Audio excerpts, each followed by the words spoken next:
Hello food lovers, welcome back to our channel. నేను మీ రాణి Erramsetti. Friends, ఈరోజు recipe వచ్చేసి పిల్లలకి చాలా చాలా ఇష్టమైన పాలకోవా రెసిపీ అండి. నేను చూపించిన ప్రాసెస్తో ఒకసారి చేసి చూడండి. ఎప్పుడూ చేసుకునేలే కాకుండా ఈ విధంగా ఒకసారి చేస్తే మీ అందరికీ కూడా చాలా బాగా నచ్చుతుంది. సింపుల్గా రెండు ఇంగ్రీడియంట్స్తో ఈ కోవా అనేది రెడీ అయిపోతుందండి. పాలు పంచదార ఉంటే చాలు.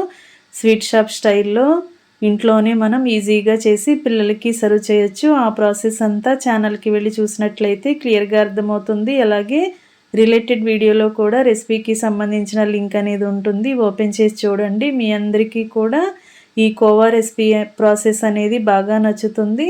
అలాగే ఛానల్ని ఫస్ట్ టైం వాచ్ చేస్తున్న వారు సబ్స్క్రైబ్ చేసుకుని పక్కనే ఉన్న బెల్ బటన్ని క్లిక్ చేయండి. నేను పెట్టబోయే రెసిపీస్ అన్నీ డైలీ మీ ఫోన్కి నోటిఫికేషన్కి వస్తే ఓపెన్ చేసి చూడండి. మరొక రెసిపీతో మళ్ళీ కలుద్దాం. Thanks for watching. నేను మీ రాణి ఎర్రంశెట్టి.